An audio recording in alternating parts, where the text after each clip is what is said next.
Welcome to Spotlight. I'm Katie Blake. And I'm Bruce Gulland. Spotlight uses a special English method of broadcasting. It is easier for people to understand, no matter where in the world they live.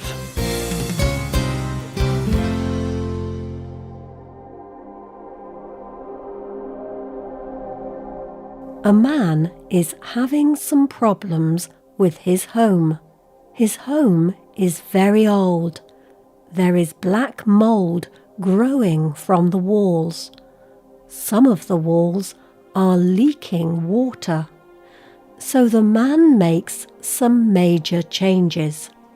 In the process, he removes a wall in his basement below the ground.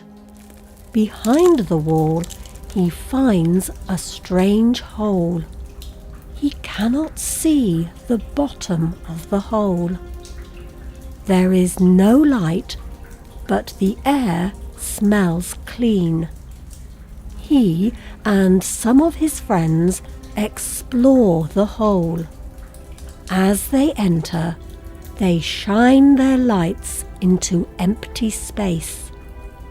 Inside, they see things they did not expect. They find deep wells, houses, and even Christian churches. Someone carved all of these spaces into the solid white stone, deep under the ground. This sounds like a scary horror story told to frighten small children. But this story is true. In 1963, this happened to a man from Nevşehir, a province in the country of Turkey. He discovered a series of underground rooms under his home. Today, this place is called Derinkuyu Underground City. Today's spotlight is on Turkey's underground cities.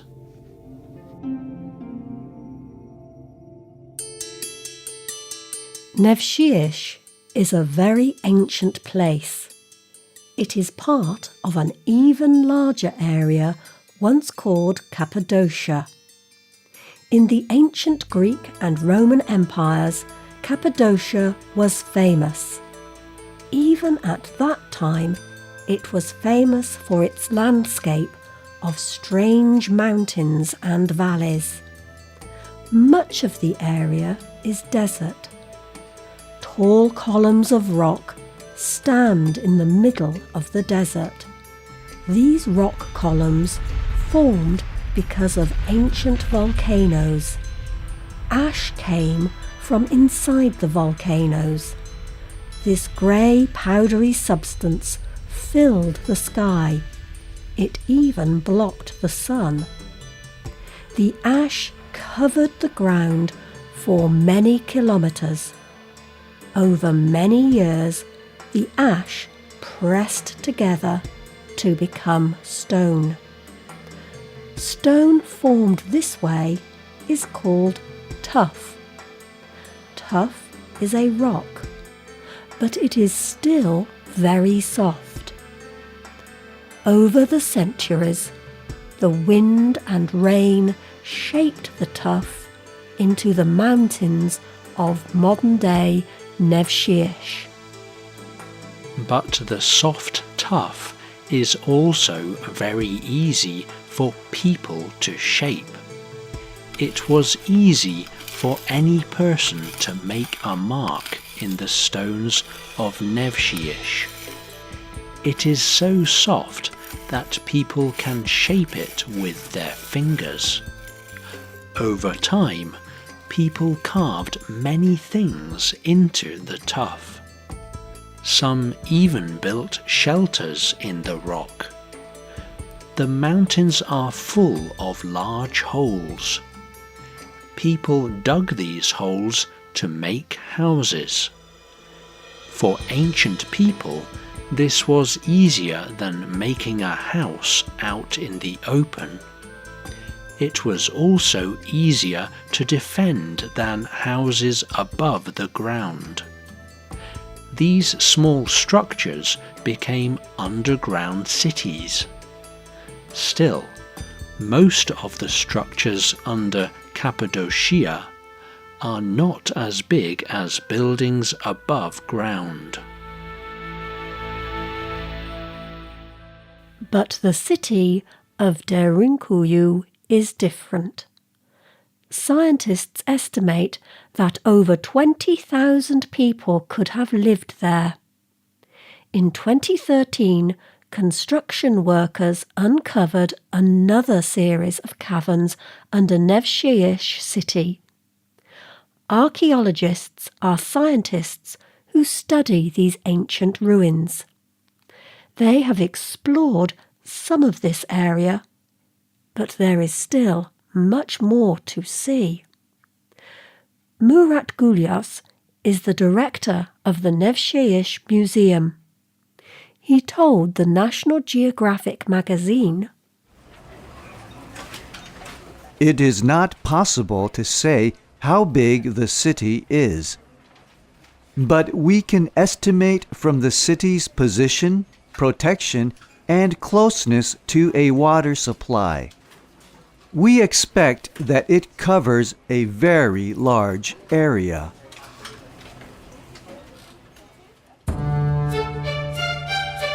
Experts estimate that this city is over 1/3 larger than Derinkuyu. Its tunnels could cover an area of over 400,000 meters.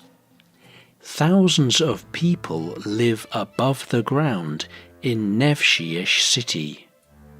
For generations, they did not know what was under their feet. But under Nevşehir is a second city. It has its own streets, its own houses, and its own special history. Through the centuries, different groups of people came into Cappadocia. They used the underground caverns that were already there. They made them into bigger, more complex homes. This happened over thousands of years. Kings came into and fell out of power. People groups moved in and out of the area. But the underground homes always remained for whoever came next. So these cities are part of the shared history of many groups of people. The last people to live in the underground cities were the Christians of the Byzantine Empire. Turkey was once the centre of this great kingdom and the centre of Orthodox Christianity. Today, the Orthodox Church has many followers in places like Greece and Russia. But for over 500 years, this kind of Christianity was based in Cappadocia. The Byzantine Christians expanded the underground cities to the size they are today. They dug deep into rivers under the stone.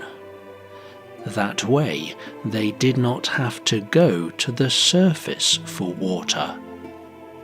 And when enemies threatened, the Cappadocians could close themselves off in their caves.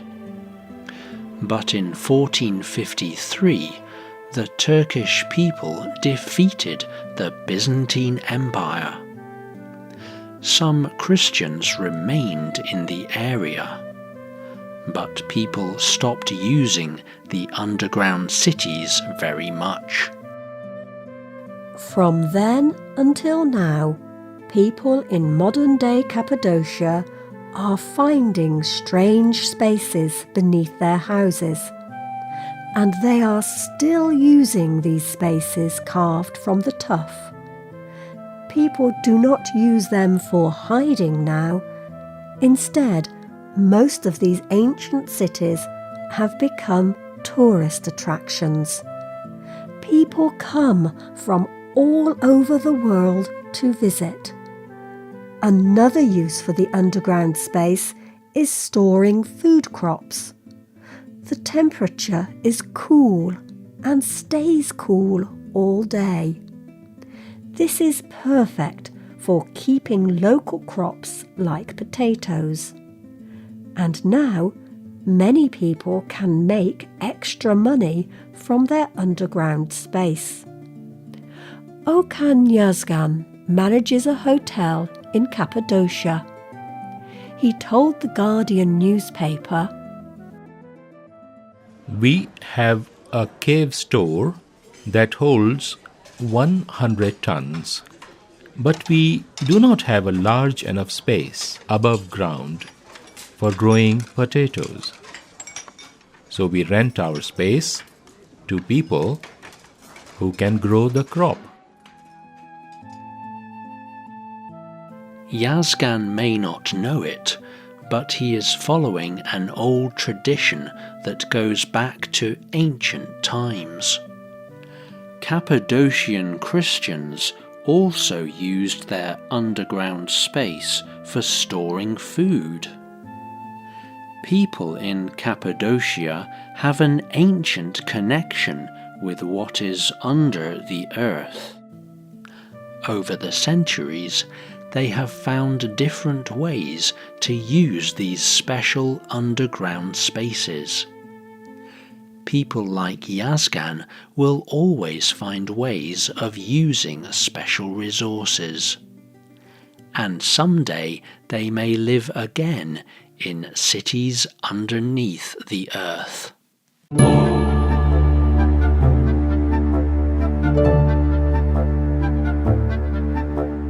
The writer of this programme was Dan Chrisman.